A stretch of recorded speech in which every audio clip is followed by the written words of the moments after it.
are about 20 games into the season for all NBA teams, which means I want to give my first quarter report. Now, if we're talking about just on paper, the Detroit Pistons do not look like a 2-18 team to me. They started the season off 2-1.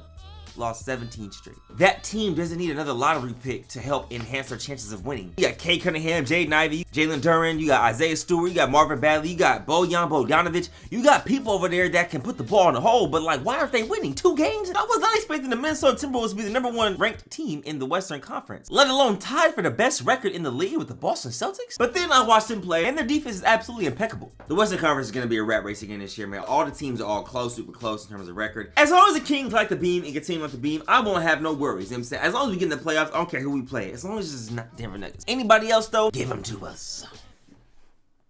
Oklahoma City Thunder. No playoffs last year. They get Chet back this year. Second team in the West. They on the brink of bringing the old Thunder back with KD, Harden, and Russ. Like, they right there. I don't know how far their playoff run can go, but they're definitely a playoff team. Today's meat and potatoes is going to be the all-NBA teams currently after 20 games in the NBA season. And this is my list, all subjective. So if you disagree with any of this, argue with your mama, your grandfather, your daddy, your sister, your brother, your cousin, your aunties. Starting in the 2023-2024 season, the 5 highest point totals regardless of position make up the first team, with the second and third team following, which means you can have 5 centers, 5 point guards. It doesn't matter. There's no position anymore in the all-NBA teams, which I think it makes it more competitive because we had only 1 center available, you know what I'm saying, when Joel Embiid won MVP, which means Jokic had to be in the second team. For my first team, I have De'Aaron Fox, who's averaging 35 and 7, 4th team in the West, you know what I'm saying, the leading scorer in the 4th quarter, you know, Mr. Clutch, top 3 point guards in the league right now. Yeah, argue with your mama.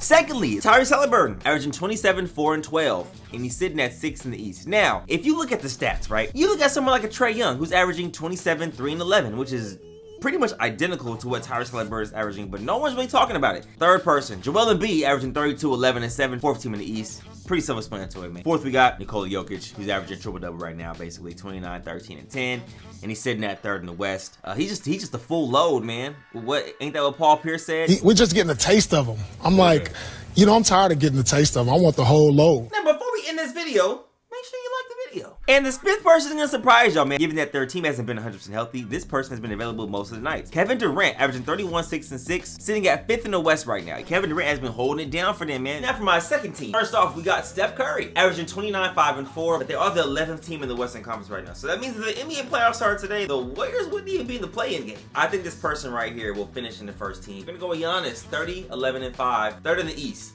Now, I could have easily put him in place of Tyrese Haliburton, which I probably could still do. We know what we're going to see with the longevity of the season. So, like I said, Giannis isn't going to stay on the second team at all. He's going to be first team in the second quarter. Third, we got SGA, 36 and 6, 2nd in the West. Last year, we gave SGA the first team bid because he averaged 30. But it's like, they didn't make the playoffs. De'Aaron Fox took the team, you know what I'm saying, 17-year drought.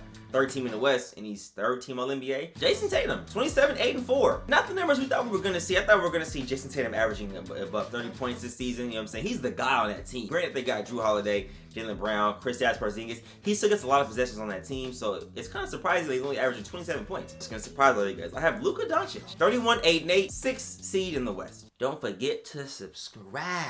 All right, from my All-NBA 3rd team, 2 honorable mentions that could very well be 3rd team All-NBA, but it's just very tough for me to put them in there right now. My honorable mentions are Trae Young, who's averaging, like I said, 27, 3, and 11, and Donovan Mitchell, who was also an All-NBA player last season, 27, 5, and 5, 8th in the East. Starting off on 3rd team, we're going to go Anthony Edwards, averaging 26, 6, and 5. I think he'll be a 2nd team All-NBA type of player. He can definitely creep into that first team. I just see more from Haliburton and Fox right now that I just feel like they're first team, although Anthony Edwards is freaking winning games. Let's not forget De'Aaron Fox walked up into Minnesota and they gave them boys work, so I'm just saying. Second, we got LeBron James, year 21, averaging 24, 7, and 6, 7th in the West. Pretty understandable with LeBron's 13, man. It comes to the point where it's like, you know when LeBron's available, you know exactly what you're gonna get night in, night out. And to average 24, 7, and 6 in your 21st season is phenomenal. It's just like, when is he gonna slow down? If LeBron wins his 5th effing ring this season, what is going to stop anybody from saying he's the GOAT? It's just the storyline and the way things are happening. 21st season, 5th ring. What the fuck? 3rd on this list, Tyrese Maxey. Tyrese Maxey has taken a huge jump from last season when he was playing with Harden. He was still balling last season, averaging 20 points, but it's like now, He's that guy. Next to Joel Embiid. Fourth, we got Damian Lillard. His stats won't wow you this season. 25, 5, and 7. Giannis has got a closer on that team. To beat them 7 games is gonna be very tough, man. Capping out that 5th spot. Y'all might think this is a little biased, but bruh, I watch every single game. Domantas Sabonis, averaging 19, 12, and 7. Now the reason why I have Sabonis here is because when you watch us play, our offense is actually predicated around Domantas Sabonis. When he going, we going. Of course, we have De'Aaron Fox, you know what I'm saying, to take over when we need be. But the offense is predicated around Domantas Sabonis. We play off him DHOs, ball screens, split actions, you name it, we run it through Domantas Sabonis. We know what happened in the playoffs, okay? Kevin Looney blew our backs out.